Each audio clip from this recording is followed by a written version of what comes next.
MSP मिल रही है कि ये एक पार्टी है जो कांग्रेस को कभी ना कभी टक्कर देगी।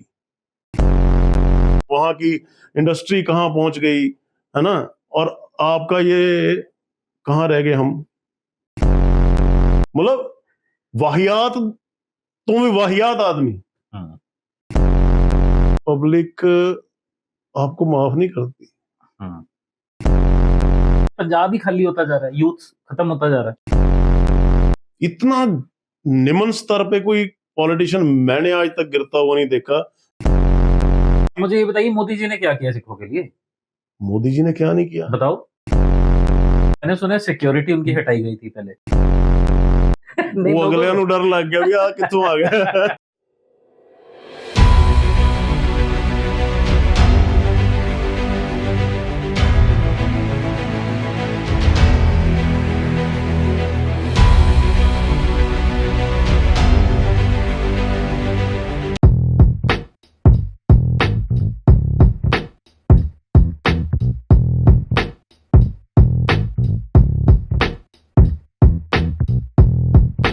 आज हमारे साथ हैं गुरप्रीत जी।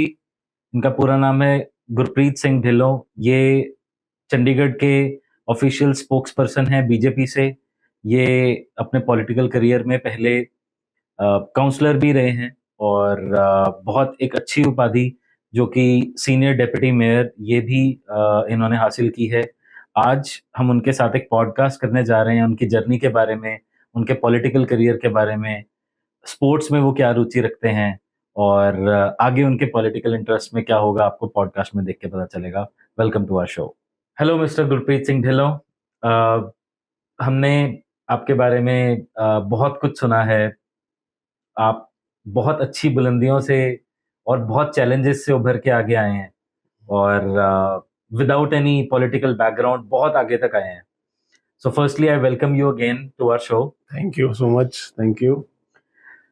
अब हमें थोड़ा और हमारी ऑडियंस को जागरूक करिए।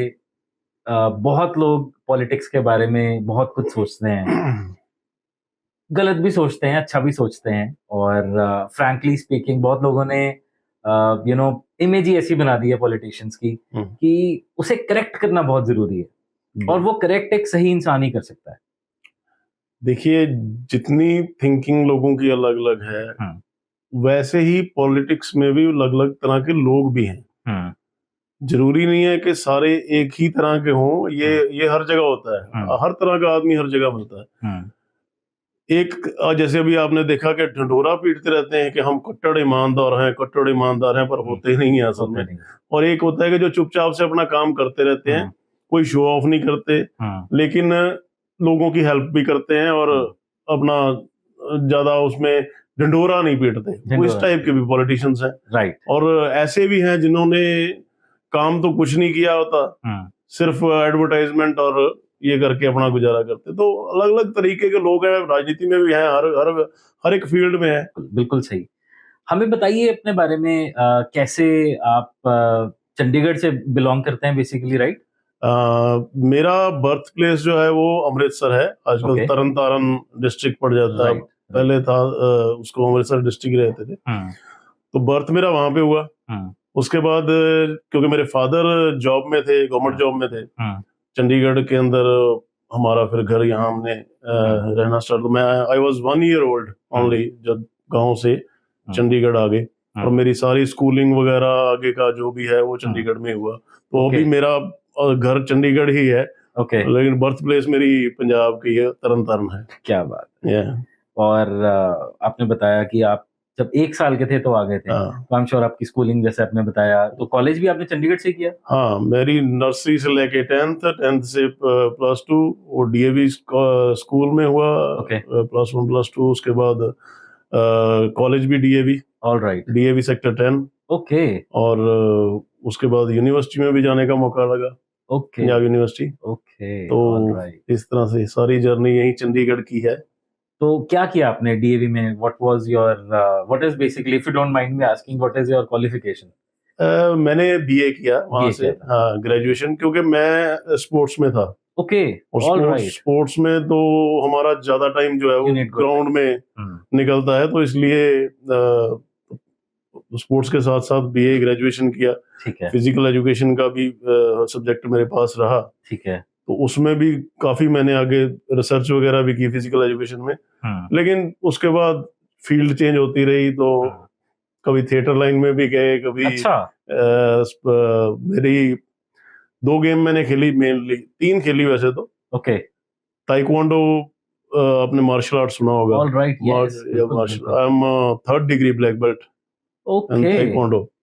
और वो जब स्टार्ट किया, बड़े मजेदार सा, मुझे तो बड़ा अच्छा एंजॉय करते थे उसमें। और 13 नेशनल खेला हूँ उसकी मैं। 13 नेशनल खेले हैं आप? 13 नेशनल। ओके, बाकी ग्रेट। स्टेट और वो जो दूसरी होती है वो तो बथेरी हैं। थिएटर का आपने बताया, थिएटर में क्या किया है? थिएटर में स्टार्टिंग जैसे 10th के आसपास जब होते हैं, थोड़ा शौक था। एक बार हमारे याद है कि स्कूल के अंदर ना एक पार्लियामेंट सेशन होता है, जैसे पार्लियामेंट की बिल्कुल नकल बना के स्कूल के बच्चों को करानी होती है, उसका कंपटीशन होता था। ओके। और यकीन मानो, वो जो पॉलिटिक्स में मेरा इंटरेस्ट बना वो भी वहीं से बना। 7वीं 8वीं क्लास में होऊंगा मैं, मेरे ख्याल से 8th स्टैंडर्ड में, तो उस वक्त ये कंपटीशन हुआ। बहुत कम लोग होते हैं जिनको इतनी जल्दी पता चल जाता है मैंने करना क्या है। हाँ, नहीं मतलब मैं इंटरेस्ट की बात बता रहा हूँ कि हमारे को वो रूल्स दिए गए अलग अलग स्कूल में कि कुछ, किसी ने मिनिस्टर बनना है, किसी ने ओपोजिशन लीडर बनना है ना, किसी ने कुछ बनना है, तो प्रॉपर पार्लियामेंट के तरह। आप क्या बने थे? स्पीकर वो वगैरह सारे होते। मैं तो उसमें ओपोजिशन में था, ओपोजिशन लीडर बना था। ठीक है। तो ओपोजिशन लीडर के तौर पे मैंने क्वेश्चन करना था, आगे से वो आंसर आना था, फिर सप्लीमेंट्री क्वेश्चन करना था। वो इतना इंटरेस्ट आ गया उसमें कि मैंने दूरदर्शन, उन दिनों दूरदर्शन ही था, और उस पे वो जो पार्लियामेंट का आता था वो देखना स्टार्ट किया। इंटरेस्ट बनता गया और इसी लाइन में फिर आगे बढ़ गए। और थिएटर का जैसे मूवमेंट उस टाइम चलता था कि अवेयरनेस कैंपेन, जैसे लोगों में ना वहम भरम, लोगों को गुमराह करने वाले लोग आज भी कर रहे हैं, जैसे आप देखिए वो पानी छिड़कते हैं, वो अगला भूत निकाल देते हैं, इस टाइप के वो बड़े चल रहे थे, जादू टूने फलाना टिमका। तो हम तर्कशील सोसाइटी एक है पंजाब में काम करती है, उनके साथ मिलके हमने बहुत थिएटर किया, गांव में जाके लोगों को अवेयर किया। उस एज में मतलब आई वाज इन 10th और 11th क्लास। ओके, तो 16 साल की रही होगी, वहां से स्टार्ट हो गए।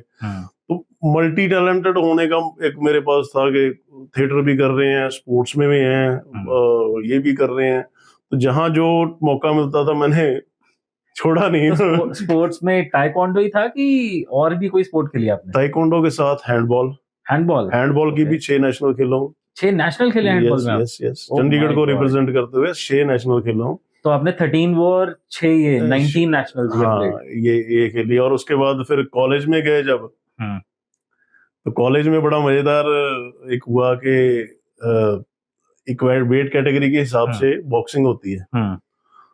तो जो मेरा उस टाइम वेट था, आई थिंक 80 to 84 kg वाला वेट कैटेगरी का जो लड़का था, उसके कोई प्रॉब्लम आ गई, बीमार हुआ था, क्या हुआ एग्जैक्टली मुझे याद नहीं है।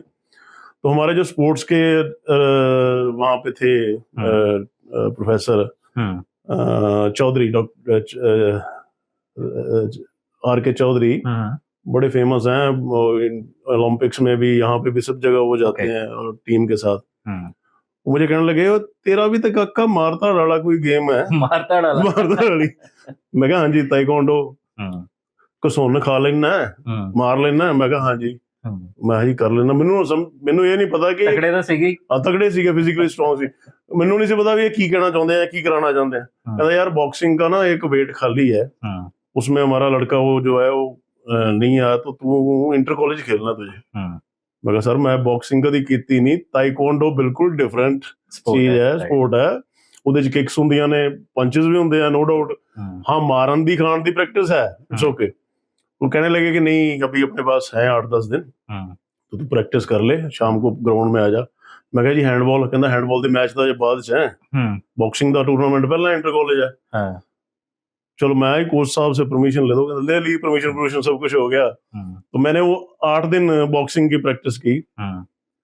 खेले फिर और गेम? हाँ, इंटर कॉलेज खेला। 8 दिन की प्रैक्टिस में 8 दिन की प्रैक्टिस में जाते ही पहला जो है वो नॉकआउट मार दिया बंदा, ओह माय गुडनेस। यूनिवर्सिटी का प्लेयर, और पहली फाइट में वो नॉकआउट हो गया। नॉकआउट। अब ज्यादा टेक्निकल तो मुझे पता नहीं था, मुझे मेरे साथ वाले ने बताया कि आप चार्ज कर देना। वो चार्ज उसको बोलते हैं कि दर दर दर दर पंच फेंक देना, बाकी देखी जाएगी जो होगी। अगर कुछ ऐसा कोई अनफॉर्चुनेटली कुछ ऐसा हुआ तो हम बाहर से टॉवल फेंक देंगे, गेम रुका देंगे। मैं कोई गल नहीं, चिंता ना करो। तो मैंने चार्ज किया और वो पंचेस में क्योंकि जान थी तो वो अगला दोबारा आ गया, भी ये क्या आ गया, वो ताइक्वांडो वाली स्पीड। उसको पता ही नहीं होगा कि कौन से पंच आने हैं, क्योंकि हर स्पोर्ट का एक तरीका है। और स्पीड जो थी मेरी वो ताइक्वांडो में होने के कारण बड़ी, वो बोलते हैं ना play with your own style, so that was your style, he was not able to capture. तो पहले राउंड में ही आई थिंक 1-1.5 मिनट के बाद वो बंदा ठास नीचे था, और हमारा जी उसके बाद नेक्स्ट फाइट में मेडल आ गया, इंटर कॉलेज मेडल आया, इंटरवर्सिटी के लिए चले गए, इंटरवर्सिटी में भी सिल्वर मेडल आ गया। तो वो हफ्ते की प्रैक्टिस इंटर स्कूल कॉलेज की, और मेरे ख्याल 3-4 हफ्ते की प्रैक्टिस इंटरवर्सिटी की। तो बॉक्सिंग में भी मेडल निकला, उधर ताइक्वांडो में भी गोल्ड मेडल था उस टाइम मेरा नेशनल का। तो इस टाइप से स्पोर्ट्स का रहा। ठीक है, बहुत और फिर मैं चीफ इंस्ट्रक्टर रहा इसका ताइक्वांडो का, चंडीगढ़ का। ओके, 4 साल। कहाँ पे? चंडीगढ़ में 4 साल पूरे चंडीगढ़ का जो चीफ इंस्ट्रक्टर की मेरे पास रही, कि मेरे आगे जो और इंस्ट्रक्टर्स थे वो कराते थे अलग-अलग। यस, तो प्रेसिडेंट रहा मैं इसका। Okay, great. तो इस टाइप से जर्नी रही गेम की। तो पॉलिटिक्स में कैसे एंट्री हुई? जैसे आपने बताया प्ले किया था, इंटरेस्ट तो 8th में आ गया था। मैं वही बता रहा हूँ ना, सारा कुछ सिमिलर चल रहा था। अच्छा, पॉलिटिक्स वाला पैरेलल चल रहा था? सारा कुछ पैरेलल चला मेरा। मैं बड़ी अजीब सी, कई बार लोग किसी को बताते हैं तो कहते हैं ऐसे कैसे। वो इंटरेस्ट वहां पैदा हुआ, आपको बताया, वो पार्लियामेंट सेशन का जो स्पोर्ट्स चल रही थी। उधर स्पोर्ट्स चल रही थी, उधर थिएटर शुरू हो गया, और इधर पॉलिटिक्स में इंटरेस्ट शुरू हो गया। तीनों चीजें एक साथ बढ़ी। वो पढ़ते कब थे? 10th वो पढ़ते भी जिन्ने के जटां दे बच्चे हुंदे ने उन्ना कर लिया। 100 नंबर आ जो 10 पास, ਉਹਨਾਂ ਮਤਲਬ ਠੀਕ ਠਾਕ ਵਾਲੇ ਨੰਬਰ ਲੈ ਲੈਂਦੇ ਸੀ ਉਦੋਂ। ਉਹ ਕਈ ਵਾਰੀ ਵਿੱਚ ਇਹਦੇ ਕਰਕੇ ਪ੍ਰੋਬਲਮਸ ਵੀ ਆਈਆਂ। ਮੈਂ ਫ੍ਰੈਂਕਲੀ ਸਪੀਕਿੰਗ ਮੇਰਾ 10ਵੀਂ ਚ ਇੱਕ ਬ੍ਰੇਕ ਵੀ ਲੱਗ ਗਈ ਸੀਗੀ। ਠੀਕ ਹੈ, ਉਹ 10th ਕਲਾਸ ਫੇਲ ਹੋ ਗਈ ਸੀ, ਕੰਪਾਰਟਮੈਂਟ ਆਈ ਸੀ? ਕੰਪਾਰਟਮੈਂਟ ਆਈ ਸੀ, ਟੁੱਟੀ ਨਹੀਂ। ਅੱਛਾ, ਤੇ ਫਿਰ ਮੈਂ ਦੁਬਾਰਾ ਕਰਨੀ ਪਈ। ਸੋ ये चीजें आई हैं क्योंकि स्पोर्ट्समैन के साथ होता है, साथ साथ आप स्पोर्ट्स कर रहे हो, साथ साथ आप 2 गेमें खेल रहे हो, है ना, तो उसकी भी खेलनी है जी, इसकी तो मैं तो कभी स्टेट है जी, कभी जोनल है जी, कभी नेशनल है जी, तो उसमें लगे रहते थे। तो पढ़ाई का जितना बहुत अच्छे स्पोर्ट्स पर्सन रहे हैं आप। बस रहे हैं, बस अभी क्या है कि फिर उसमें स्टडी बहुत डिस्टर्ब हुई होती है, डेफिनेटली बड़ी बड़े बड़े स्पोर्ट्स पर्सन हैं जिनकी स्टडी डिस्टर्ब हुई है। फिर चाहे आप सचिन तेंदुलकर जी हैं या कपिल देव जी हैं, सभी की स्टडीज डेफिनेटली स्पोर्ट्स के कारण इफेक्ट होती हैं। पॉलिटिक्स की जर्नी का कुछ बताओ, जैसे आपने स्टार्ट करी पॉलिटिक्स की जर्नी, तो डेफिनेटली मतलब एक बहुत कार्यकर्ता के लेवल से स्टार्टिंग में स्टार्ट करी होगी। तो कौन सी पार्टी ज्वाइन करी थी आपने इनिशियल क्या? तब से लेके आज तक मेरी एक ही पार्टी है। ओके, मैं ना कभी दाएं बाएं कहीं नहीं गया। शुरू में क्या हुआ कि जब ये स्कूल में ही थे अभी, तो कोई मेरे फ्रेंड हैं, उनकी डेथ हो गई। बजाज साहब थे, सॉरी टू हियर। तो बजाज साहब ऐसे अचानक किसी कहीं मिले, तो मैंने कहा जी, कहते क्या कर रहे हैं आजकल? मैं कहा जी मैं +1 +2 ਦੇ ਉਹਦੇ ਚ ਕਰ ਰਿਹਾ ਸੀ, +1 ਚ ਸੀ शायद 94 ਦੀ ਗੱਲ। तो अच्छा ऐसे मैं भाजी ये किसी के साथ आए थे, तो उन्होंने कहा ये अपने कार्यकर्ता हैं, तो मैं इनके साथ आया था। मैं कार्यकर्ता वर्ड पहली बार सुना है, कार्यकर्ता क्या होता है और ये क्या है। तो मैंने उनसे पूछा, मैं आप क्या करते हो? कहता यार मैं युवा मोर्चा में हूँ, बीजेपी युवा मोर्चा, इसका डिस्ट्रिक्ट सेक्रेटरी थे शायद। ओके, तो मैं यार मेरा भी इंटरेस्ट है बड़ा इसमें, पॉलिटिक्स में। और बीजेपी तब उभर रही थी थोड़ी थोड़ी, अटल बिहारी वाजपेयी जी का अर्ली 90s, हाँ 94, 93, 94, 95, 96 में तो गवर्नमेंट ही बन गई थी, तो 94 की बात है। तो बीजेपी उस टाइम अपग्रेड हो रही थी, और पॉलिटिक्स में मेरा इंटरेस्ट जरूर था, लेकिन मैं कांग्रेस में नहीं जाना चाहता था, बिकॉज कांग्रेस स्पेसिफिक रीजन था, स्पेसिफिक जो कुछ कांग्रेस ने किया था उससे पहले अब पिछला आप युवा थे तो उठा के आपको- देखे, 84 के राइट्स हो गए, सिख विरोधी दंगे हो गए, दरबार साहब पे अटैक हो गया। तो कांग्रेस में से तो मेरा, जबकि मेरी फैमिली में बहुत सारे लोग कांग्रेस में थे इसी टाइम पे, और वो अपना वो बड़े लेवल पे तो नहीं, लेकिन वो सपोर्टर थे। ठीक है। ये मेरा इंटरेस्ट नहीं था कभी भी। तो मैंने देखा, आज सच्चाई बता रहा हूँ पहली बार, कि ये एक पार्टी है जो कांग्रेस को कभी ना कभी टक्कर देगी। अटल तब जी, सोचा था? हाँ, अटल जी के टाइम पे, अटल जी के स्पीचेस सुनने के बाद, उनके सारी बातचीत देखने के बाद, तो फिर मैंने ये ज्वाइन कर लिया युवा मोर्चा। ओके। युवा मोर्चा ज्वाइन करने के बाद जी मंडल प्रधान, ये वो सारा कुछ बनते बनाते, तो 96 में इलेक्शंस पहली बार चंडीगढ़ में हुई म्युनिसिपल कॉर्पोरेशन की। राइट। म्युनिसिपल कॉर्पोरेशन जब बनी है तो 96 में बनी, एस्टैब्लिशमेंट हुई थी। हाँ। तो उस टाइम ज्ञानचंद गुप्ता जी, हाँ जी, एक अब तो फेमस नाम है, स्पीकर रहे हरियाणा। हाँ, हरियाणा के 2 बार 3 बार एमएलए रहे। तो उनके साथ मेरा काफी अच्छी अटैचमेंट है। तो वो मेरी वार्ड से इलेक्शन लड़े, जहां अच्छा। मेरा घर है। Okay, great. तो वहां से लड़े, उस टाइम मैं मंडल प्रधान था। ठीक है। तो बड़ी धुएंधार कैंपेन चली, सब कुछ चला। तो फिर उसके बाद इसके अंदर अंदर चलते गए आगे, जर्नी बढ़ती गई, इंटरेस्ट बढ़ता गया। और मैं शायद ही आज तक सुना नहीं है कोई बीजेपी में या इसमें कि कोई बंदा जी, एबीवीपी से बहुत लोग युवा मोर्चा में आते हैं। एबीवीपी विद्यार्थी जो स्टूडेंट्स का विंग है, ये अखिल भारतीय विद्यार्थी परिषद, तो वो स्टूडेंट विंग है। वहां से अक्सर लोग युवा मोर्चा में आते हैं या बीजेपी में आते हैं। ये मैं पहला बंदा हूं जो पहले युवा मोर्चा में था, और मुझे उधार मांग के लेके गए एबीवीपी वाले कि यार इसकी पकड़ बहुत है कॉलेज के अंदर, और इसको आप हमें दो। तो पहले आपने ज्वाइन किया बीजेपी, युवा मोर्चा, बीजेपी, युवा मोर्चा, फिर एबीवीपी में। एबीवीपी के हमारे को प्रचारक थे वो कमलेश जी। उन्होंने कहा यार, सतेंद्र सिंह हमारे प्रेसिडेंट होते थे युवा मोर्चा के, उनसे कहा यार ये डीएवी कॉलेज में, उन्होंने कहा जी अपना लड़का है एक वहाँ, गुरप्रीत लो, मेरा नाम लिया, मैंने मिलवाओ। तो उस टाइम मैं वहां पे कैंपेन शुरू कर चुका था। और आपको बताऊं कि I was the founder chairman of DAV student association. Okay. मैंने अपनी पार्टी वहां खड़ी करके, हमारे कुछ मित्र दोस्त थे उसमें, आजकल उसमें से कांग्रेस में भी है बहुत सारे अच्छे अच्छे ओहदों पे, एमएलए भी बने हैं। और ये आपका राजा वड़िंग तो आउटसाइड सपोर्टर था, क्योंकि वहां पढ़ता नहीं था, लेकिन हमारे ही बैच का है वो, ऑलमोस्ट जो हमारी एज ग्रुप सेम ही है। ठीक है। तो इसका कजन ब्रदर था यहाँ पे, उसको हमने प्रेसिडेंट खड़ा किया डीएवी में से। उस टाइम तो कांग्रेस का नहीं था, बाद में बने हैं, लेकिन मैं फाउंडर प्रेसिडेंट था उसका। तो हम जीते वहां। तो ओके। एबीवीपी को पता चला भी यार इसका अच्छा वहां पे होल्ड है, यार हमारा ज्वाइंट पैनल करके ऐसे हमने, फिर चलो ज्यादा डिटेल में नहीं जाऊंगा, लेकिन फिर एबीवीपी में भी एंट्री होगी। ओके। तो वो इलेक्शन जीतने के बाद मेरे को वो सतेंद्र जी से कहने लगे, कमलेश जी, यार इतना अच्छा हमारा स्टूडेंट विंग में ये है ऑलरेडी एस्टेब्लिश बंदा, इसको आप एबीवीपी में भेज दो। तो 2 साल के लिए डेपुटेशन पे एबीवीपी में गया। अरे वाह। और वापस फिर से युवा मोर्चा में। पहली बार मैंने सुना है कोई मेन पार्टी से अब स्टूडेंट पॉलिटिक्स में ये मेरे नॉर्मली हर पॉलिटिशियन जो भी स्टूडेंट पॉलिटिक्स से आए हैं वो जाते हैं, but reverse section first time देखा। रिवर्स सेक्शन ये हुआ। और उसके बाद जो मेरी कॉलेज की खत्म हुई, तो मैं फिर कमलेश जी स्पेशल मिल के आया। मैं कहा जी अब मैं वापस युवा मोर्चा ज्वाइन कर लूं। मैंने कहा हाँ बिल्कुल करो। फिर वहां से हमारा युवा मोर्चा, तो मैं युवा मोर्चा से आगे क्या क्या आपने? युवा मोर्चा के अलग अलग पोस्टों पे होते होते स्टेप बाय स्टेप फिर मैं स्टेट प्रेसिडेंट बना 2008 में युवा मोर्चा चंडीगढ़। तो स्टेट प्रेसिडेंट जब बना तो मनोहर लाल खट्टर जी जो चीफ मिनिस्टर बिल्कुल हरियाणा के रहे, हाँ जी, वो उस समय हमारे प्रभारी थे। ओके। तो वो बात चली भी ऐसे, अब प्रेसिडेंट चेंज होना है, मेरे से पहले जो था। तो कहा यार उसको लाओ, वो कहाँ है, गुरप्रीत लाओ।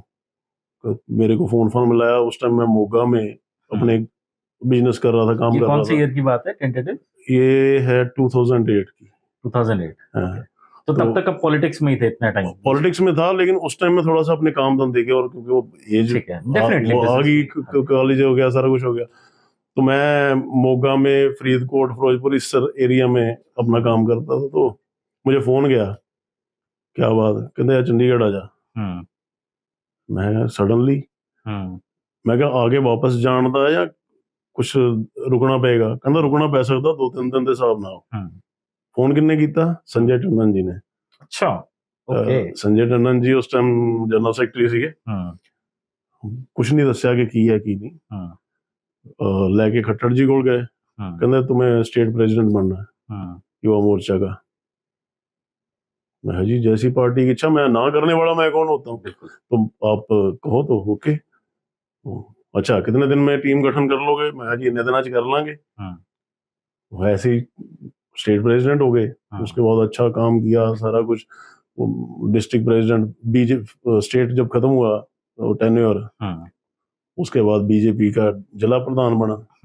जिला प्रधान बनने के बाद फिर आगे फिर एज अ स्पोक्स पर्सन काम किया, ओके, मेन बीजेपी में। ओके, और आफ्टर दैट आज तक स्पोक्स पर्सन का काम मैं कर रहा हूँ। ओके। फिर इलेक्शन बीच में आई तो इलेक्शन लड़ा 2016 में, जीता। उसके बाद सीनियर डिप्टी मेयर पार्टी ने बनाया, वो बना। तो आप काउंसलर बने, इलेक्शन जीते। तो if you don't mind me asking, किन के अगेंस्ट आपने इलेक्शन लड़ा था? हमारे उस टाइम के बड़े धुरंधर थे। 2-3 बार, 3 इलेक्शन वो लड़ चुके थे आई थिंक, और 2 बार लगातार जीते हुए थे। अच्छा। जो मेरे अगेंस्ट में कांग्रेस के कैंडिडेट थे। ठीक है। एंड ही वाज मंदिर committee president, Dussehra committee president, college committee के मेंबर, ये कमेटी वो, मतलब कोई उस एरिया में ऐसी कमेटी नहीं थी जिसमें वो इन्वॉल्व नहीं थे। मतलब अच्छा नाम, बिग नेम था। ओके। और मुझे टिकट मिली, मैं पहली बार इलेक्शन लड़ा। तो आप तो उनके सामने बच्चे रहे होंगे वो? अरे वहां कहा गया लोगों की तरह, मतलब कई लोगों ने यार कहता भाटिया साहब का क्या नाम है, क्या शान है, ये बच्चा जाके करता, इन्हों की पता। ऐसे नहीं लगा था कि शेर के आगे बकरा बांध दिया, कुछ ऐसा फील आ रहा था? मैंू देख के लगता मैं बकरे वर्गा। वो अगलियां नूं डर लग गया भी आ कित्थों आ गया। Very well said. ਜਿਹੜੀ ਦੇਖੋ ਸਪੋਰਟਸ ਦੂਜਾ ਤੀਜਾ ਇੱਕ ਬਰੇਵਰੀ ਇੱਕ ਫੈਮਿਲੀ ਵੱਲੋਂ ਆ ਜਾਂਦੀ ਹੈ, ਕੁਝ ਹੁੰਦਾ ਉਹਦਾ ਕੌਨਫੀਡੈਂਸ ਹੁੰਦਾ, ਕੌਨਫੀਡੈਂਸ ਸੀਗਾ। ਔਰ ਮੈਨੂੰ ਆਪਣਾ ਇੰਨਾ ਪਤਾ ਸੀ ਕਿ ਜਦੋਂ ਡਿਬੇਟ ਤੇ ਆਉਣਗੇ ਜਾਂ ਸਪੀਚਸ ਤੇ ਆਊਗੀ ਗੱਲਬਾਤ, ਉਦੋਂ ਪਤਾ ਲੱਗ ਜਾਣਾ ਅਸਲੀ ਮੁੱਦੇ ਦੀ ਗੱਲ ਤੇ ਆਏਗੀ, ਤਾਂ ਉਦੋਂ ਲੋਕਾਂ ਨੂੰ ਪਤਾ ਲੱਗ ਜਾਏਗਾ ਕਿ ਕਿਹਦੇ ਚ ਕਾਬਲੀਅਤ ਹੈਗੀ ਹੈ, ਕਿਹੜਾ ਠੀਕ ਹੈ। ਇੱਕ ਕਮੇਟੀਆਂ ਦੇ ਪ੍ਰਧਾਨ ਬਣ ਜਾਣਾ, ਮੈਂ ਰਿਸਪੈਕਟ ਕਰਦਾ, ਮੇਰੇ ਚ ਉਮਰ ਚ ਵੱਡੇ ਨੇ, लेकिन वो ਜਦੋਂ वही गल ਜਦੋਂ एक्चुअल ग्राउंड पे जब बात आई, डिबेट शुरू हुई, स्पीचेस शुरू हुई, लोगों ने देखा यार भाई ये लड़का तो नया लड़का तो बहुत अच्छा है। बाबे दी कृपा हुई और मैं इलेक्शन जीत गया। वो जेडे कह रहे सी कि बच्चा ये वो सारे दे मुंह बंद हो गए भी जेड़ा एडे बड़े फैमिली ने सपोर्ट किया था। फैमिली ने पूरा फुल सपोर्ट। मेरे फ्रेंड सर्कल, मेरे फादर दा फ्रेंड सर्कल, मेरे जिन्ने रिलेटिव्स सीगे, भैन कुछ खास बताना चाहते हो? कुछ खास किसी का बहुत अच्छा रोल रहा आपको पॉलिटिक्स में सपोर्ट करने के लिए, मेंटली आपके साथ रहना, फिजिकली, और मे बी नॉलेज दी हो? इलेक्शन च मेरे भूआ जी, ओके, मेरे जो भूआ जी हैं वो है हाउसवाइफ ने, but she is very intelligent and ਇੱਕ ਸੋਬਰ ਲੇਡੀ ਹੈ ਜਿਹੜੇ ਜੇ ਪਿੱਠ ਤੇ ਖੜੇ ਹੋ ਗਏ ਤਾਂ ਪਰਵਾਹ ਨਹੀਂ ਕੋਈ। ਓਕੇ, ਉਹਨਾਂ ਨੇ ਬਹੁਤ ਸਪੋਰਟ ਕੀਤੀ। ਮੇਰਾ ਉਹਨਾਂ ਦਾ ਬੇਟਾ ਹੈ ਨਾ, ਉਹ ਹੋ ਗਏ, ਮੇਰੀਆਂ ਰੀਅਲ ਸਿਸਟਰਸ ਹੋ ਗਈਆਂ, ਹੋਰ ਫੈਮਿਲੀ ਦਾ ਕੋਈ ਐਸਾ ਮੈਂਬਰ ਨਹੀਂ ਜਿਹੜਾ ਸਪੋਰਟ ਤੇ ਨਾ ਆਇਆ ਹੋਵੇ। My wife she is doctor, ਉਹਨਾਂ ਨੇ ਵੀ ਜਿੰਨਾ सर्कल ਸੀ सारा लगे। और बड़े आपकी फैमिली में और भी लोग पॉलिटिकल मतलब पॉलिटिशियन है या पॉलिटिक्स से कुछ रखते हैं? कोई नहीं है, कोई भी नहीं है। दादा जी सरपंच सीगे, ओके, वो लेकिन 92 ਦੀਆਂ ਗੱਲਾਂ ਹੈ, ਉਹ ਤਾਂ ਮੈਂ ਛੋਟਾ ਜਿਹਾ ਹੀ ਸੀਗਾ। ਸੋ ਉਸ ਤੋਂ ਬਾਅਦ ਕੋਈ ਵੀ नहीं है। ओके, राजनीति में सबसे इम्पोर्टेंट चीज क्या है आपको? क्या लगता है कि लोग पहले तो नेता जाता है, लोगों के सामने हाथ जोड़ता है, जब वोट लेनी है तो हाथ जोड़ के मिलते हैं, लेकिन वो हाथ दूर क्यों हो जाता है जीतने के बाद? ਰਾਜਨੀਤੀ 'ਚ ਜੋ ਮੇਰਾ ਸੋਚਣਾ ਹੈ, ਇਨਸਾਨ ਦਾ ਕਰੈਕਟਰ ਹੋਣਾ ਚਾਹੀਦਾ। मतलब एक मेरा स्टाइल है या मेरी थिंकिंग है कि उसका करैक्टर होना चाहिए। ज्यादातर ऐसा होता है कि लोग अपनी बात पे टिकते नहीं है। बिल्कुल। लेकिन मेरा एक जो अपना विचार है, जहाँ मैं जिस स्टाइल का बंदा हूँ, तो मुझे ये है कि जो मैंने बोला है इसको मैं कम से कम एटलीस्ट कोशिश पूरी करूंगा। इसको एक पार्टी की पॉलिटिकल ना विचारधारा होती है, विचारधारा होती है। जरूरी नहीं है, मैं ये समझता हूँ कि ये जरूरी नहीं है कि हर पॉलिटिशियन जो उस पार्टी को बिलोंग करता है उसकी वो विचारधारा हो। तो आपकी विचारधारा और आपकी पार्टी की विचारधारा, इनमें कोई अंतर है या सेम है? नहीं, कोई अंतर होता तो मैं इतनी लंबा समय 31 साल 94 से आज जोड़ लो तो इतना लंबा समय कैसे टिकते। ग्रेट। अगर वाजपेयी जी के विचार मुझे अच्छे लगे और वो मेरे विचारों से मिलते थे तो मैं पार्टी में आया। आज हमारे लीडर जो हैं, आप यकीन मानोगे, मोदी जी जो एक्शन करते हैं ना, मेरे माइंड में सेम चल रहा होता है।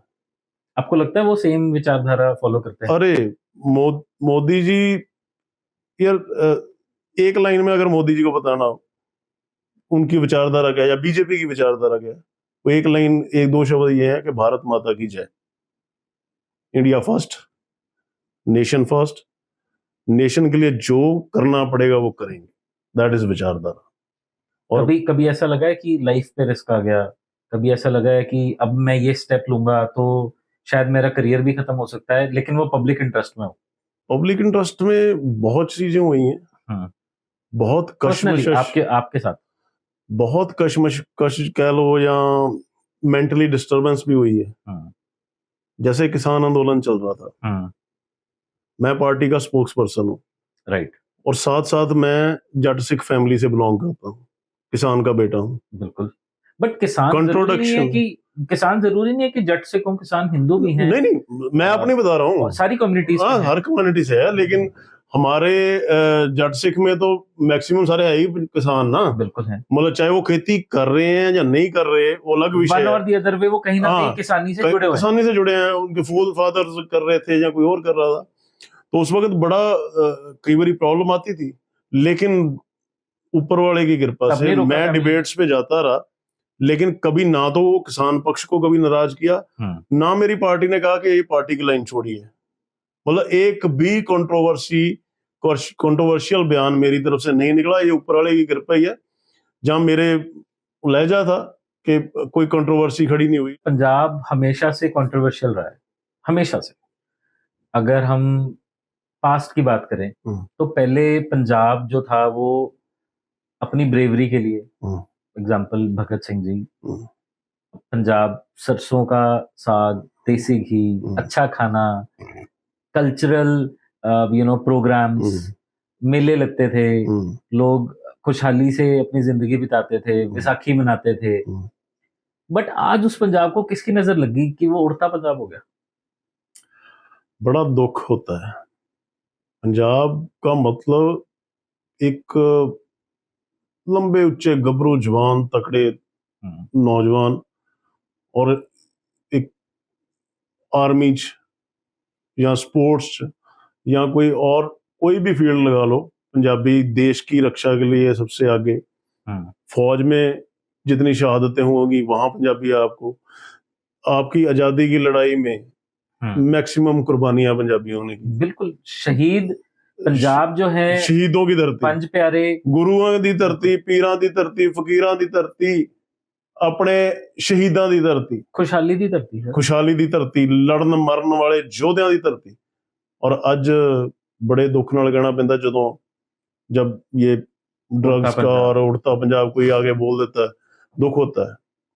मेरे साथ मेरे एक कुलीग थे, colonel, retired colonel, he was nominated councillor, nominated by governor. Okay, वो हम जब भी कहीं इकट्ठे, जैसे हाउस की मीटिंग है कुछ, जब हम आमने सामने होते थे ना, मुझे देख के कहते थे, यार तेनू देख के रूह खुश हो जाती है यार, उच्चा लंबा गबरू पंजाबी है ना, तगड़ा। हुण लभदे नहीं मुंडे एवें दे।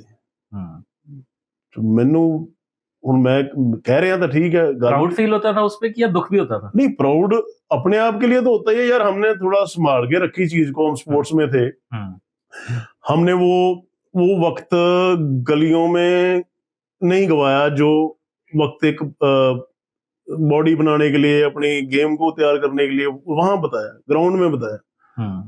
आज जब देखते हैं कि यार अभी 9th 10th का बच्चा है, 11th का बच्चा है, वो जाके किसी नाड़ी में साइड में लगा के टीका लगा रहा है या कोई ऐसी चीजें कर रहा है, सिंथेटिक नशा कर रहा है और वो मरा पड़ा है, उसके कमर पे जो पैंट है वो नीचे गिर रही है, तो गुस्सा चढ़ता है एक बार।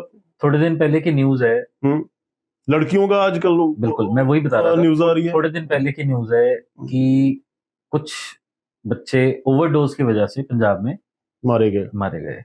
उसके लिए कौन जिम्मेदार है? ये षड्यंत्र है बड़ा तगड़ा। जिम्मेदार कौन है? अब आप डायरेक्टली जिम्मेवार किसको ठहराओगे?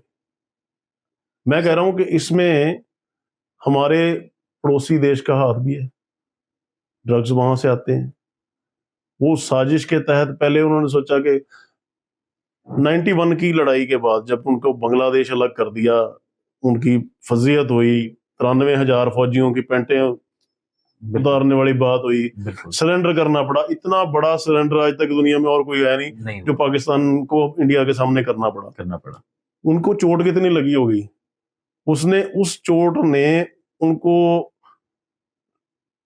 ब्लीड इंडिया बाय 1000 कट ये थ्योरी दी, बिल्कुल कि 1000 चीरे मार के इंडिया का खून बहना चाहिए। उस चक्कर में उन्होंने बहुत कुछ किया, कभी आतंकवाद यहां से, कभी नॉर्थ ईस्ट की साइड से, कभी किसी और तरफ से मूवमेंट्स अलग अलग शुरू हुई। पंजाब के अंदर क्या कुछ पहले एक मूवमेंट खड़ी कर दी, वो सारी स्पॉन्सर्ड बाय पाकिस्तान थी। आज भी है, आज सारा ड्रग्स वहां से आ रहा है। पहले एक हमारी पीढ़ी जनरेशन जो है वो उसकी भेंट चढ़ गई, और दूसरी जनरेशन जो अब जवान हुई तो उसको नशे की बदलात में डाल दिया। गवर्नमेंट क्यों नहीं कुछ करती इसके लिए? गवर्नमेंट पूरी जिम्मेवार है इसके लिए। गवर्नमेंट को हर चीज का, देखिए पहले सीएम आए, मैं गुटका साहब की हाथ में रख के कसम खाता हूं कि इसको इतने महीने में, 4 महीने में खत्म कर दूंगा। भगवंत मान जी आए, इनका भी ऐसा ही बयान, आने के बाद सब भूल जाता है। आज नशा भी बिक रहा है, नशा कर भी रहे हैं लोग, गलियां गलियां ਦੇ ਵਿੱਚ ਤੁਹਾਨੂੰ ਮਿਲ ਜਾਂਦਾ, ਹੋਮ ਡਿਲੀਵਰੀ ਹੈ। ਕੀ ਗੱਲ ਸਰਕਾਰ ਨੂੰ ਜਾਂ ਪੁਲਿਸ ਨੂੰ ਜਾਂ ਇਹਨਾਂ ਨੂੰ ਸਾਰਿਆਂ ਨੂੰ ਪਤਾ ਨਹੀਂ? लॉ एंड ऑर्डर ਦਾ बेड़ा गर्क होया ਪਿਆ पंजाब ਦਾ। सर लॉ एंड ऑर्डर की अगर बात है, हम सब देखते हैं बहुत बार गैंग वॉर्स का नाम सामने आता है। बहुत सारे ऐसे क्रिमिनल्स हैं जो कुछ जेल से बैठ कर ऑपरेट कर रहे हैं। बहुत सारे ऐसे क्रिमिनल्स हैं जो विद इन पंजाब भी ऑपरेट कर रहे हैं। स्टेट गवर्नमेंट क्या कर रही है? हाथ क्यों नहीं डालती? डरती है या उनको सपोर्ट कर रही है या अपने लिए पाल रही है? देखो, ਇਹ ਕਹਿ ਦੇਣਾ ਕਿ ਸਾਡੇ ਪੰਜਾਬੀਆਂ ਨੂੰ ਵੀ ਨਾ ਇੱਕ ਆਦਤ ਹੈ, ਚਾਹੇ ਕੋਈ ਬੁਰਾ ਮੰਨੇ, ਅਸੀਂ ਐਕਸਪੈਰੀਮੈਂਟਸ ਬਹੁਤ ਕਰਦੇ ਹਾਂ, ਤਜਰਬੇ। ਇੱਕ ਆਮ ਹੁਣ ਆਹ ਬੰਦਾ ਨਵਾਂ ਆਇਆ, ਇਹਨੂੰ ਕਾ ਵੇਖੀਏ ਭਲਾ ਇਹ ਕੀ ਕਰਦਾ। ਇਹ ਇੱਕ ਸਾਡੇ ਨਾਲ ਕਿਉਰਿਓਸਿਟੀ ਹੁੰਦੀ ਹੈ, ਯਾਰ ਇਹਨੂੰ ਮੌਕਾ ਦੇ ਕੇ ਦੇਖੋ ਇਹ ਕੀ ਕਰਦਾ। ਹੁਣ ਚੁਟਕਲੇ ਜਦੋਂ ਸੁਣਾਉਂਦੇ ਕੋਈ ਟੀਵੀ ਦੇ ਉੱਤੇ ਮੁੱਖ ਮੰਤਰੀ ਬਣ ਗਿਆ, एडमिनिस्ट्रेशन का तजुर्बा नहीं, सर एक पता नहीं कि कितना हैंडल करना चीज़ों को। एक बात और भी है, आईएएस ऑफिसर बनने के लिए, पीसीएस ऑफिसर बनने के लिए, या बैंक में क्लरिकल जॉब के लिए, पीओ के लिए एक क्वालिफिकेशन चाहिए होती है। आपको नहीं लगता एक बेसिक क्वालिफिकेशन सेट होनी चाहिए पॉलिटिक्स के लिए भी? नहीं, मैं अलग तरीके ਨਾਲ ਸੋਚਦਾ। ਜਿਹੜੀ ਤੁਸੀਂ ਡਿਗਰੀਆਂ ਵਾਲੀ ਪੋਲਿਟਿਕਸ ਐਜੂਕੇਸ਼ਨ ਕਹਿੰਦੇ ਹੋ ਨਾ, ਉਹ ਪੋਲੀਟੀਸ਼ੀਅਨ ਦੇ ਕੰਮ ਬਹੁਤ ਘੱਟ ਆਉਂਦੀ ਹੈ। ਪੋਲੀਟੀਸ਼ੀਅਨ ਦੀ ਐਜੂਕੇਸ਼ਨ ਅਲੱਗ ਲੈਵਲ ਦੀ ਹੁੰਦੀ ਹੈ। ਜਿਵੇਂ ਹੁਣ अरविंद केजरीवाल ढिंडोरा पिटदा फिरदा सी, मैं आईटी का, मैं ये किया हूँ, मैंने वो किया है, मैं पढ़ा लिखा हूँ, ये अनपढ़ है जी मोदी, कहता था ना। बिल्कुल। मोदी के पास जो डिग्री है ना, वो इन किसी के पास नहीं है। वो जमीन से जुड़े हुए, घर घर, इंडिया का ऐसा कोई जिला नहीं है जहां पे मोदी ने प्रवास ना किया हो और उस एरिया के नेचर को ना समझा हो और वहां पे रहा ना हो। वो एक्सपीरियंस कहां से लाएगा केजरीवाल? और ये जो मैं और बताता हूँ, ये जो जमीन से जुड़ा हुआ एक्सपीरियंस है ना, वो पॉलिटिशियन को इसलिए अच्छा बनाता है क्योंकि उसने हर चीज अपनी आंख से देखी है, महसूस किया है, वहां पे उस जिंदगी को देखा है करीब से। गरीबी किताबें पढ़ के समझ में नहीं आती। अगर राहुल गांधी कहे कि मैं गरीबी को या किसानी को समझ जाऊंगा या मैं इस चीज को समझ जाऊंगा, तो क्यों वो बार बार फेल हो रहा है? किताबों से ये चीजें समझ नहीं आती। मनमोहन सिंह जी भी बहुत अच्छे एक सक्सेसफुल प्राइम मिनिस्टर रहे हैं। तो जहां तक मैं जानता हूँ सभी पार्टीज उनका बहुत ज्यादा आदर करती हैं। अब तो वो नहीं रहे हमारे बीच में जी। लेकिन आप उनकी तुलना में मतलब डेफिनेटली अगर पॉलिटिकल फ्रंट की बात करें, जब भी कोई पार्टी अपना प्रचार करने जाती है तो दूसरे वाले को थोड़ा डाउनग्रेड करती है। ये एक पॉलिटिकल नेचर है। उनको भी किया, उन्होंने भी किया, दोनों चीजें हुई। बट आप क्या समझते हो उनकी पॉलिटिक्स जब इंडिया बिल्कुल ड्रॉप पे जा रहा था, देखिए ग्रोथ में, फाइनेंशियली, मैं बताता हूँ। He was very intelligent person. Economy की उनको अच्छी समझ थी। उनका जो इंटेलेक्चुअल लेवल था वो बड़ा हाई लेवल था, और वो उन्होंने इंडिया के लिए काम भी बहुत किया। तो कांग्रेस उनको यूज नहीं कर पाई ठीक से? नहीं, सुनिए ना, but he was not politician. अब आ गया ना फर्क वहीं पे। उनको यूज किया किसने किया?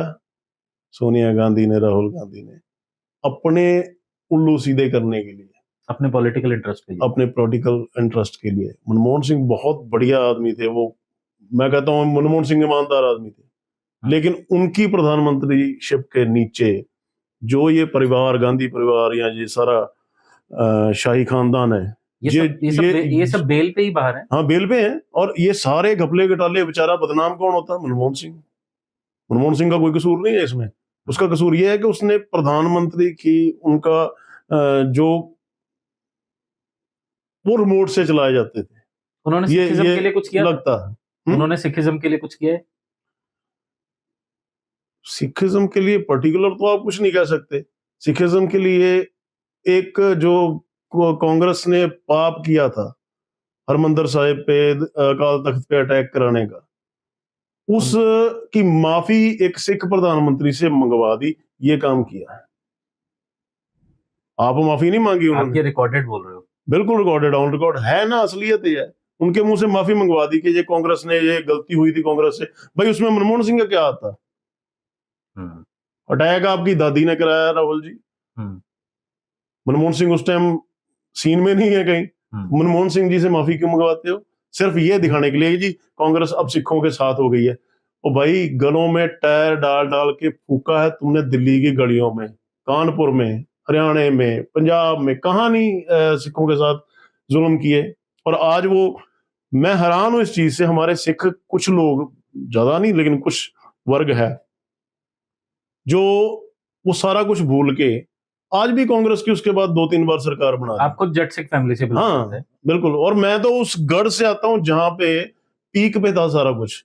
तरन तारण, गुरदासपुर, अमृतसर, ये बेल्ट जो है, इसमें वो 84 के वक्त में शुरुआत ही अमृतसर से हुई थी। हाँ, वो 84 का वक्त का, तो वो वहां आप किसी गांव में घुस जाओ, वहां से थे इसमें मूवमेंट में। It was a black month in the Indian era, October. तो मैं ये समझता हूँ कि वहां से कांग्रेस ने ये पाप किया।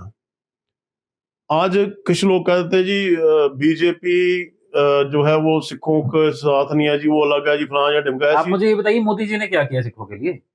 मोदी जी ने क्या नहीं किया, बताओ। मैं कहता हूं देश का पहला प्रधानमंत्री है जिसके होते हुए, पिछले आजादी के बाद से लगा लो या उससे पहले की हिस्ट्री से लगा लो, गुरु साहिबजादों की शहीदी को इतने बड़े लेवल पे लोगों तक पहुंचाना। मैं आपको इसमें ये कुछ लोगों ने ना इसको बहुत छोटा सा बना दिया है। 2008 या 9 की बात है, यहाँ पे हमारे, जब मैं युवा मोर्चा प्रेसिडेंट थी, गुजरात के, हमारे गुजरात से आते हैं, वो नेशनल प्रेसिडेंट थे अमित ठक्कर जी। मुझे आज याद ये बात आ गई बात से।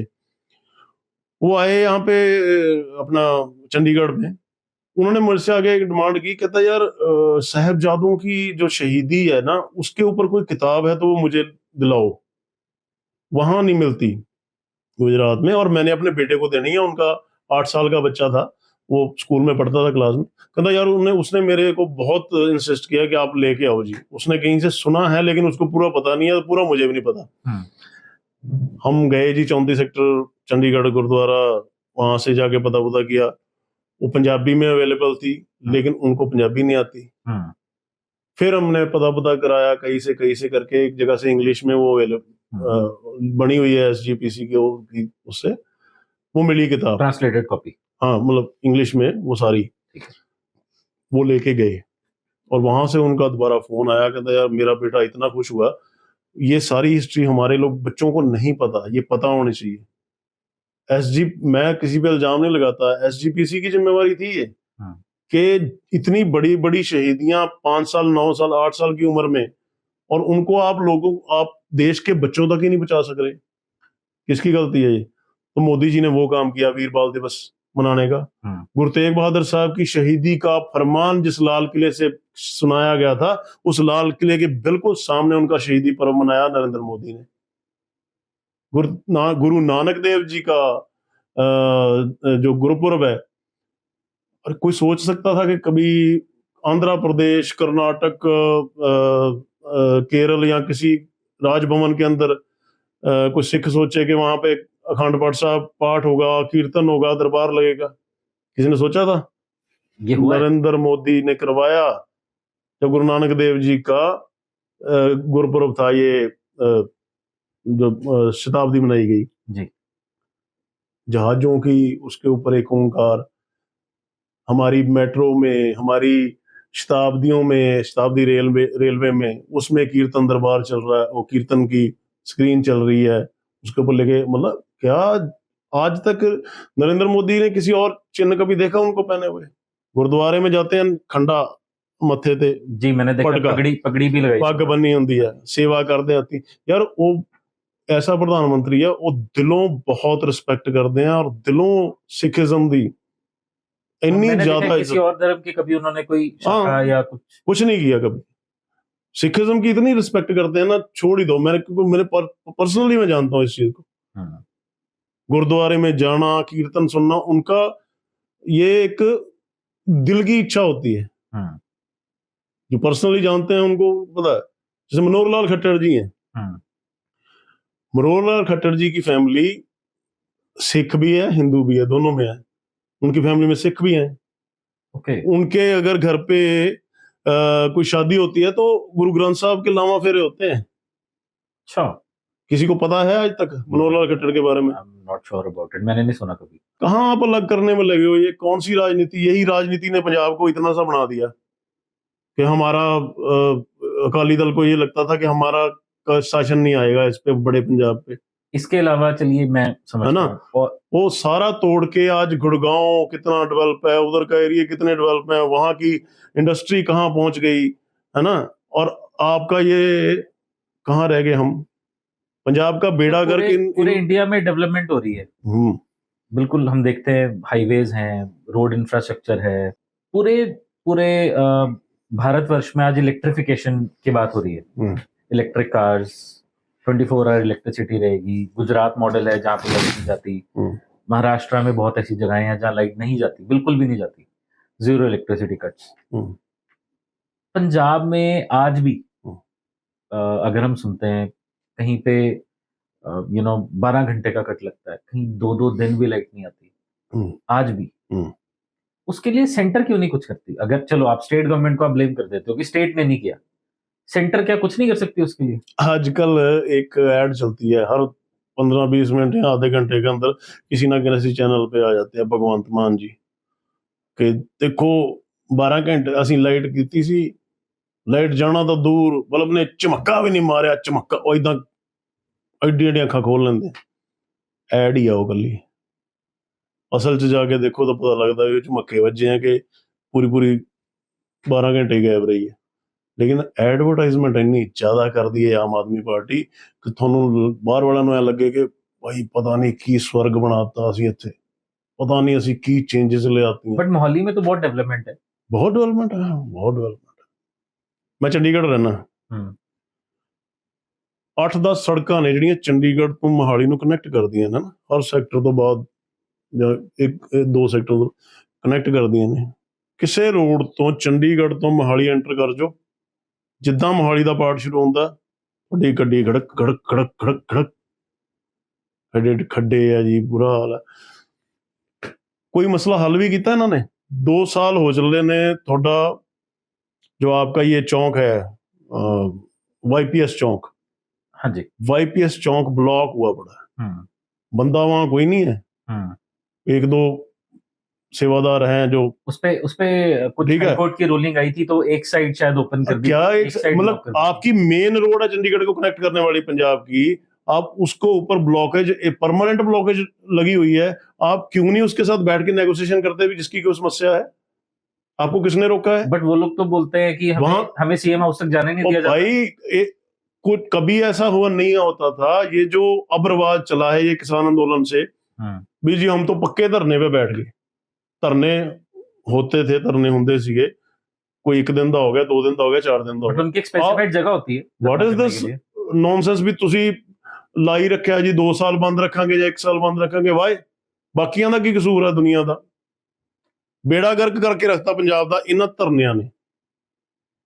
ਨਾ ਕੋਈ ਇੰਡਸਟਰੀ ਆ ਕੇ ਰਾਜੀ ਹੈ ਇੱਥੇ, ना कोई बिजनेस आगे राजी है, क्योंकि लॉ एंड ऑर्डर की मैं आपसे वही बात कर रहा था कि पंजाब की अगर हम ग्रोथ की बात करते हैं तो बीजेपी का क्या एजेंडा है इसके लिए कि कैसे आप गवर्नमेंट को, अगर मान लीजिए आप आम आदमी पार्टी सरकार हटती है और बीजेपी गवर्नमेंट आती है, तो आप क्या सोचते हो कि आप सबसे पहला काम क्या करोगे? क्योंकि लॉ एंड ऑर्डर इतना ज्यादा खराब है, बिजनेसमैन अपनी इनकम डिस्क्लोज करने से डरता है, सिंगर बाहर जाके शरण ले रहे हैं और उनको डर लगता है, कोई जब से सिद्धू मूसेवाला वाला कांड हुआ तब से लेके लोग डरे हुए हैं, पंजाब में डर का माहौल बैठ गया। आप कैसे ठीक कर दोगे एकदम से आते ही? आप कहते हो हम ठीक कर देंगे। एक सिद्धू मूसेवाला नहीं, कई नौजवान मारे गए, विक्की मिड्डू खेड़ा गोलियों से मार दिए हैं मोहाली में, क्या हुआ? उसके बाद नंगल अंबिया कबड्डी का प्लेयर, 2-3 प्लेयर और कबड्डी के अच्छे अच्छे लड़के जो थे मारे गए, लेकिन पंजाब कुछ भी नहीं। भगवंत मान जी के कान पे जूं नहीं रेंगती। सिद्धू का फादर बेचारा है, तरले भी ले ले उन्होंने, हाथ भी जोड़ ले, सब कुछ कर लिया, लेकिन कोई इनके बस का है ही नहीं। मैंने सुना सिक्योरिटी उनकी हटाई गई थी पहले। सिक्योरिटी हटाई गई और मेरा उस टाइम मैंने वीडियो भी डाली इस पे, सिक्योरिटी हटा के अनाउंस किया बकायदा भी, यार ये हत्था कर दिया, मार लो आके जिन्हें मारना। बेशर्मी दी इंतहा दा इत्थे मैं उदन क्या, मैं बहुत गुस्से च वीडियो पाई सीगी भगवंत मान दा नाम लैके और ਜਿਹੜੇ ਇਹਨਾਂ ਦਾ ਮੰਤਰੀ ਸੀਗਾ ਉਹਦਾ ਨਾਮ ਲੈ ਕੇ। ਤੁਸੀਂ ਡਾਇਰੈਕਟ ਕਹਾ ਯਾਰ, ਤੁਸੀਂ ਇੱਕ ਬੰਦਾ ਕਮਾਂਡੋਆਂ ਦੀ ਸਿਕਿਉਰਿਟੀ ਦੇ ਅੰਦਰ ਹੈ ਔਰ ਤੁਸੀਂ ਉਹਦੇ ਤੋਂ ਸਿਕਿਉਰਿਟੀ ਵਿਡਰੋ, ਪਹਿਲੀ ਗੱਲ ਤਾਂ ਵਿਡਰੋ ਕਿਉਂ ਕਰਨੀ? एमएलए ਦਾ इलेक्शन भी वो लड़िया, वो सेलिब्रिटी भी है, बहुत बड़े लेवल का सेलिब्रिटी, बड़े लेवल पे, और उसको थ्रेट भी है। आपने सिक्योरिटी, हम जी वीआईपी कल्चर खत्म करना चाहते हैं ਤੇ ਦਫਾ ਹੋਣੇ ਹੋ ਜਿਹੜੇ ਤੁਸੀਂ ਵੀਆਈਪੀ ਕਲਚਰ ਦੇ ਨਾਮ ਦੇ ਉੱਤੇ 100 ਗੱਡੀਆਂ ਦੇ ਕਾਫਲੇ ਲੈ ਕੇ ਤੁਰੇ ਫਿਰਦੇ ਹੋ। ਵੀਆਈਪੀ ਕਲਚਰ ਦੇ ਨਾਂ ਤੇ ਵਾਈਫ ਨੂੰ ਸਿਕਿਉਰਿਟੀ ਦਿੱਤੀ ਹੈ, ਭੈਣ ਨੂੰ ਸਿਕਿਉਰਿਟੀ ਦਿੱਤੀ ਹੈ, ਹੋਰਾਂ ਨੂੰ ਸਿਕਿਉਰਿਟੀ ਦਿੱਤੀ ਹੈ। ਉਹ ਵੀਆਈਪੀ ਕਲਚਰ ਨਹੀਂ ਹੈ? ਉਹਦੇ ਵਿਚਾਰੇ ਦੇ 2 ਗਨਮੈਨ ਤੁਹਾਨੂੰ ਚੁੱਭਦੇ ਸੀਗੇ। This is the fact. Punjab police ਦੇ ਸਿਕਿਉਰਿਟੀ ਆਫੀਸਰ ਅਰਵਿੰਦ ਕੇਜਰੀਵਾਲ ਦਿੱਲੀ ਦਾ ਸੀਐਮ, ਉਹਦੇ ਨਾਲ ਕੀ ਕਰਦੇ ਨੇ? Why they are there? उनके पास दिल्ली की सिक्योरिटी होनी चाहिए, वो लेना वहां की सिक्योरिटी। और ये राघव चड्डा है जी, या फलाना है जी, टिमका है जी, जितने लीडर हैं, दुर्गेश पाठक, उन सबको यहाँ पंजाब की सिक्योरिटियां दे दे के वहां तो रहा हुआ। दिल्ली में जितनी पंजाब की प्रॉपर्टियां हैं उसमें हमारे पंजाब इतने गार्ड लगाए हैं, इतने सिक्योरिटी पर्सन वहां रखे हुए हैं मुख्यमंत्री साहब ने, कि आज अगर वही विड्रॉ करके ढंग तरीके से यहाँ पे लगा दिए जाएं तो आधी लॉ एंड ऑर्डर समस्या खत्म हो जाए। पंजाब के तो थाने खाली पड़े हैं और इनकी सिक्योरिटियों में 1000 1200 बंदे चल रहे हैं, फैमिली के अलग, इनके अलग, उसके अलग जी। बीजेपी की गवर्नमेंट का आपने पूछा, अगर बीजेपी की सरकार बनती है तो हमने करके दिखाया है। आज से 10 साल 12 साल पहले आप बाय रोड यूपी में, उत्तर प्रदेश में जा नहीं सकते थे 5-6 बजे के बाद। इतना थ्रेट था यूपी के अंदर, इतनी रोड्स की इतनी बुरी हालत थी कि आप ड्राइव ढंग से नहीं कर सकते थे। गुंडा राज था इतना जबरदस्त कि आप वहां पे कोई काम धंधा करने वाला फरौती के लिए उठा लिया जाता था। लेकिन मुझे आज बताओ, हमारे योगी की सरकार आने के बाद कोई गुंडा कुस्कता है? आज कोई भी माफिया वहां पे चूं करके देखे, अगले दिन टांगा होता है। ठीक है, एक्शन जैसे योगी ने कहा था कि माफिया मिट्टी में मिला देंगे, मिला दिया। पंजाब में सरकार आई जिस दिन भारतीय जनता पार्टी की, तो आज यूपी हमारे पंजाब से आगे निकल गया। इंडस्ट्री वहां पे जा रही है सारी, रोड इंफ्रास्ट्रक्चर वहां पे बढ़िया बन गया, एयरपोर्ट सबसे ज्यादा वहां पे बने यूपी के अंदर। मैं यूपी का कंपैरिजन इसलिए कर रहा हूं कि एक तरफ वो सीएम है, एक तरफ ये सीएम है, सरकारों का कंपैरिजन।